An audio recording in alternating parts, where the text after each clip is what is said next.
संजू सैमसन के सीएसके में ट्रेड हो जाने से ये बात तो क्लियर है कि एमएस धोनी इस आईपीएल सीजन के बाद संन्यास ले लेंगे। एमएस धोनी जानते हैं कि मेरी अनुपस्थिति में जडेजा का भी कैप्टनसी कर ही नहीं पाएंगे, लेकिन शायद सीएसके और सीएसके का मैनेजमेंट ये बात भूल गया है कि जडेजा कितने बड़े खिलाड़ी हैं। भले ही 2022 में जड्डू ने कैप्टनसी किया हो, एमएस धोनी को सीएसके ने हटा दिया था एज ए कैप्टन। शुरुआत के 8 मैचों में जडेजा कैप्टनसी करते हैं और जस्ट 1 या 2 मैचेस जीत पाते हैं। निराश होकर के सीएसके की मैनेजमेंट वापस फिर से धोनी को कैप्टन बनाती है और एमएस धोनी चमत्कार करना शुरू करते हैं मैचेस जीत करके। यहां से ये क्लियर हो गया था कि सीएसके को यहां से लेकर के लंबे समय तक एमएस धोनी के अलावा कोई और संभाल ही नहीं सकता है। और अब ऐसे में इतने लंबे सालों के बाद जब सीएसके को धोनी अलविदा कहेंगे, अपना लास्ट गुड बाय कहेंगे, तो कोई ना कोई उत्तराधिकार के रूप में सीएसके के पास होना चाहिए ना। और जडेजा के पास मुझे ऐसा नहीं लगता है, या फिर एमएस धोनी और मैनेजमेंट को ऐसा नहीं लगता है कि वो काबिलियत है जो टीम को लंबे समय तक संभाल सके। चेन्नई सुपर किंग्स को एमएस धोनी की ही तरह एक विकेट कीपर बल्लेबाज और एक बढ़िया लीडर कैप्टन चाहिए जो सीएसके को कठिन से कठिन परिस्थिति में एज अ फिनिशर भी संभाल सके।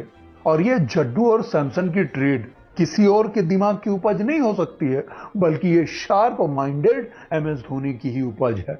यार, धोनी कोई 4-5 साल से क्रिकेट नहीं खेल रहा है, 20 साल से क्रिकेट खेल रहा है।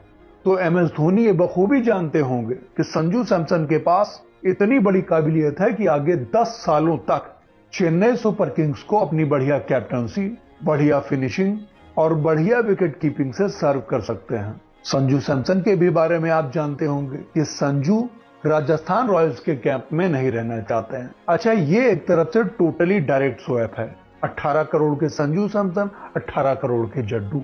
लेकिन राजस्थान रॉयल्स की डिमांड थोड़ा सा अलग है। वो कह रही है कि हमें सैम करन भी चाहिए और जड्डू भी चाहिए, बदले में हम आपके संजू सैमसन देंगे। हाँ, अगर थोड़ा पैसा आपको चाहिए तो वो हम दे देंगे। शुरुआत में ये डिवाल्ड ब्रेविस के लिए तैयार थे, लेकिन एमएस धोनी एंड कंपनी ने शायद मना कर दिया था कि हम ब्रेविस को नहीं दे सकते हैं। हाँ, जड्डू को हम दे देंगे, लेकिन ब्रेविस को नहीं दे सकते हैं, बिकॉज ये लोग खुद जानते हैं, सीएसके मैनेजमेंट खुद जानती है कि Dewald Brevis Chennai super Kings के लिए लंबी रेस का घोड़ा है, बहुत लंबा जाने वाला है। लेकिन सीएसके को मैच फिनिशर साबित होगा यार आने वाले समय में। और पता नहीं क्यों मेरे मन में धीरे धीरे यह सवाल भी उठ रहा है कि कहीं चेन्नई सुपर किंग्स अपनी पुरानी हीरो पुच दे करके इन लोगों से हायाबूसा नहीं ले रहा, क्योंकि संजू सैमसन अगले 10 सालों तक कैप्टनसी कर सकते हैं बढ़िया खेल दिखाते हुए, लेकिन जडेजा का खेल बस ज्यादा से ज्यादा 2 साल, 3 साल या 4 साल, उससे ज्यादा नहीं रहेगा। तो यार, इन सब चीजों को ध्यान में रखते हुए हम ये कह सकते हैं कि यहां पर एमएस धोनी की शार्प बुद्धि, शार्प माइंड बहुत तेजी से वर्क कर रहा है। और अगर ऐसा हुआ तो भाई साहब, Chennai super king is going in a very big profit. और रही बात राजस्थान रॉयल्स की, तो राजस्थान रॉयल्स ने आज तक अपने बड़े बड़े खिलाड़ियों की कदर करना सीखा ही नहीं। यूजी चहल को निकाल दिया था और जॉस बटलर को, जबकि 2024 में राजस्थान रॉयल्स के लिए यूजी चहल और जॉस बटलर काफी कुछ करके दिखाए थे। इवन नंबर 3 तक पहुंचे थे, क्वालिफायर 2 तक लेकर गए थे। और क्या हुआ, 2025 आया, इनको रिलीज कर दिया, दोनों प्लेयर्स को रिलीज।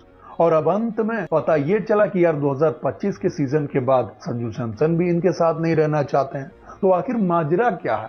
क्या इनके राजस्थान रॉयल्स के कैंप में कुछ बातें हैं क्या? कोई बात चल रही है ऐसा जो प्लेयर्स को खफा कर रही है?